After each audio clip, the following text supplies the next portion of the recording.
সালাতের প্রকৃত অর্থ ধ্যান। ধ্যান মানে কোনো বিষয়ের উপর একাগ্রতা, কোনো বিষয়ের উপর একনিষ্ঠতার সাথে তন্ময় ভাব।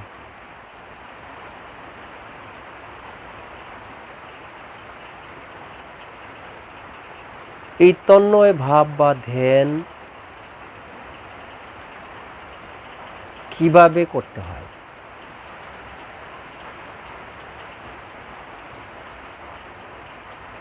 ধ্যান বুঝতে হলে একজন সম্যক গুরু অবশ্যই প্রয়োজন। সম্যক গুরু ব্যতীত কোনো মোল্লা, মৌলবী, মুন্সি আপনাকে এই ধ্যান বিষয়ে জ্ঞান দেওয়া অসম্ভব। সাধারণত সমাজের মোল্লা, মৌলবীরা আপনাকে 5 ওয়াক্ত নামাজের নিয়ম নীতি বলতে পারে, কিন্তু প্রকৃত সালাত বা নামাজের স্বরূপটি একমাত্র একজন সম্যক গুরু ব্যতীত শিক্ষা দিতে পারে না।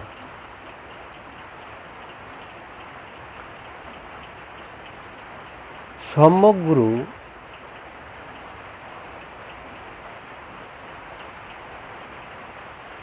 বা আপনার প্রকৃত একজন পীর বা মুর্শিদ বা গুরু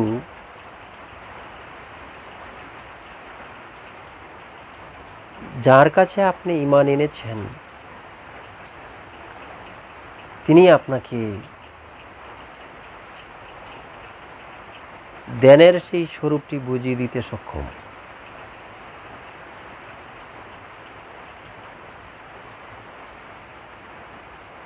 ধ্যান ব্যতীত প্রকৃত জ্ঞান অর্জন করাও সম্ভব নয়। যোগে যোগে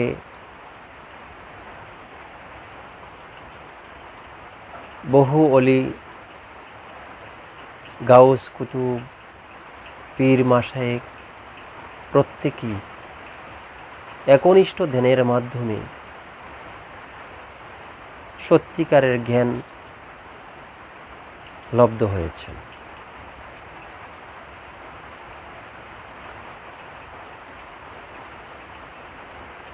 আমরা দেখি আমাদের মহানবী হযরতে মুহাম্মদ আহমদ মুস্তাফা সাল্লাল্লাহু আলাইহি সাল্লাম, তিনি জাবালুন নূর পর্বতের হেরা গুহায় 15 বছর 1 মাস 19 দিন সময়ে অসময়ে তিনি ধ্যানমগ্ন হয়েছিলেন।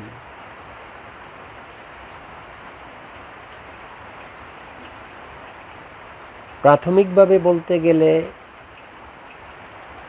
এই ধ্যান বা মেডিটেশন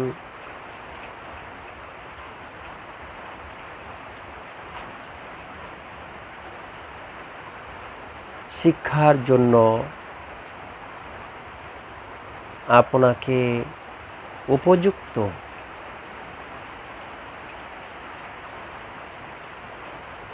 হতে হবে। উপযুক্ত হওয়ার জন্য আপনাকে কতগুলা নিয়মের বন্ধনে আবদ্ধ হতে হবে।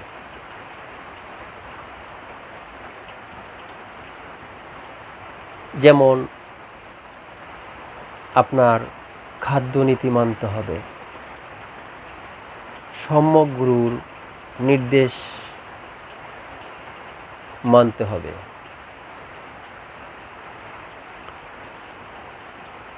আপনার মধ্যে ধৈর্য থাকতে হবে।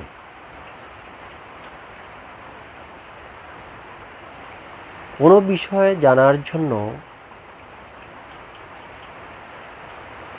যেমন আপনাকে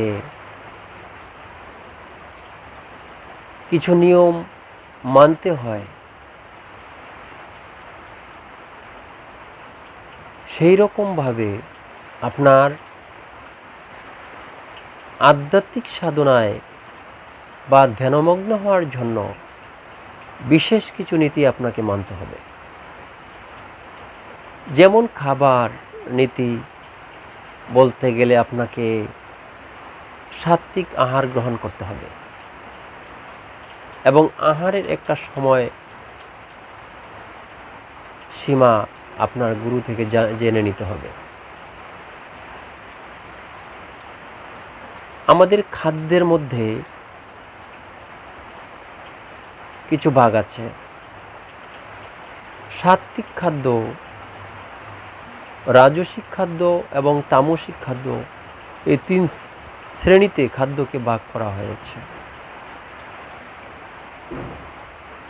সাত্ত্বিক খাদ্য কাকে বলে? সাত্ত্বিক খাদ্য হলো যেই খাদ্য আপনাকে শান্ত করবে, নম্র ভদ্রতা আপনার আচরণের মধ্যে ফুটে উঠবে, আপনার মধ্যে লোভ, দ্বেষ, মোহ এই সমস্ত কলুষিত চরিত্রগুলোকে শান্ত করে দিবে এবং আপনি নম্র, ভদ্র, একনিষ্ঠতা অর্জন করার গুণাবলী আপনার মধ্যে জাগরিত হবে।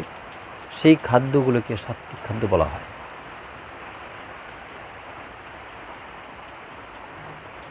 তবে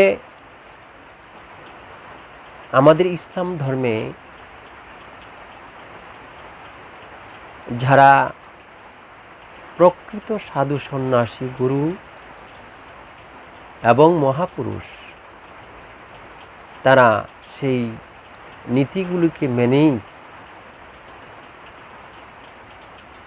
সেই জ্ঞান লাভ করতে পেরেছেন। আপনার মধ্যে যদি নম্রতা এবং ভদ্রতা না থাকে, তাহলে আপনি আধ্যাত্মিক জীবনে কোনো কিছুতেই সঠিক মার্গদর্শন করতে পারবেন না। তাই আপনাকে প্রথম খাদ্যনীতি মানতে হবে। ধ্যান সাধনার জন্য আপনাকে কি কি খাবার খেতে হবে সেটা সম্যক গুরুকে নিকট জানতে হবে।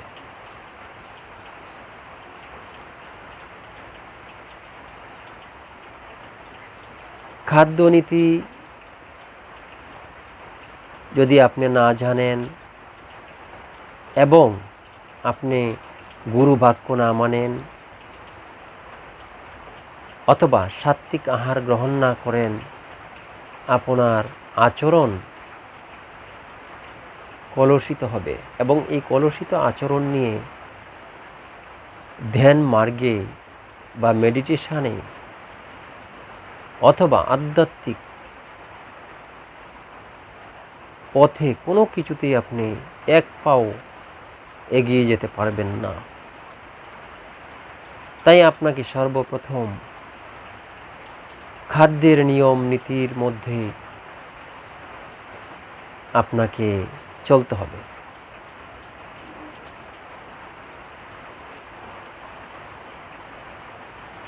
তারপর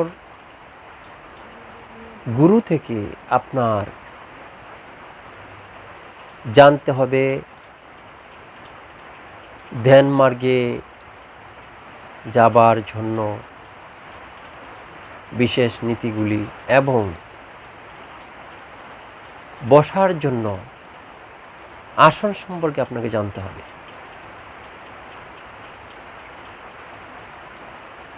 কিভাবে বসতে হবে সেই আসনগুলা গুরু থেকে জানতে হবে।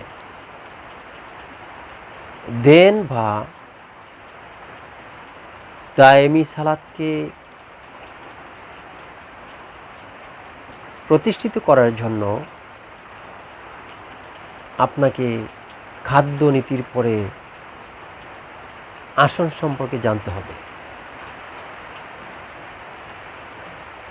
যেমন উদাহরণস্বরূপ বলা যায়,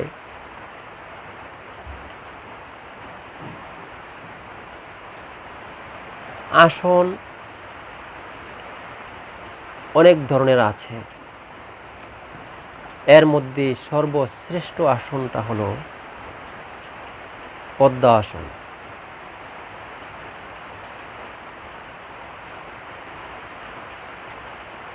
পদ্মাসনের পরে আছে সুখাসন, তারপরে আছে বজ্রাসন, ভদ্রাসন। এই ধরনের অনেক আসন আছে যা গুরু থেকে জানতে হবে। আসন সম্পর্কে জানার পর আপনাকে নির্জন স্থান বেছে নিতে হবে। নির্জন স্থান ছাড়া আপনার বহির ইন্দ্রিয়গুলিকে বাহিরের শব্দ থেকে, যেমন কর্ণকে বাহিরের কোনো শব্দ থেকে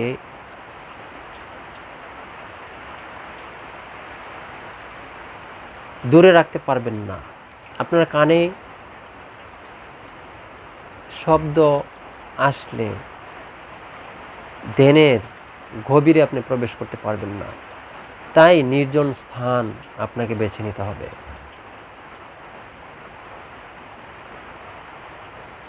নির্জন স্থান বেছে নেওয়ার পর আপনাকে গুরুর নির্দেশ মতো সেই নির্জন স্থানে যে আসন করে বসতে হবে। বসে গুরুর প্রদত্ত অজিফা শব্দ বা মন্ত্র পাঠ করতে হবে এবং গুরুর শিক্ষা মতো ধ্যানের সেই পদ্ধতি আপনাকে অবলম্বন করতে হবে। তখনই আপনি ধ্যানের একটা পর্যায়ে উপনীত হতে পারবেন।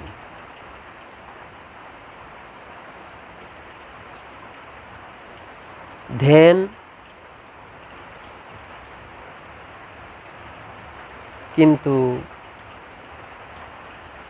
কঠিন নয়, আবার সহজও নয়। সাধারণ মানুষের কাছে ধ্যান একটি জটিল বিষয়, কারণ আমরা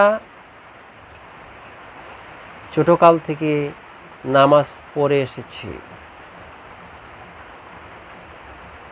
পূজা করে এসেছি, রোজা বা সিয়াম করে এসেছি। এগুলি সামাজিক মোল্লা মৌলবীদের শেখানো পদ্ধতি, যা সাধারণ আমজনতার জন্য প্রযোজ্য। কিন্তু আপনাকে বিশেষ মানুষ হতে হলে, বিশেষ জ্ঞান অর্জন করতে হলে আপনাকে সম্যক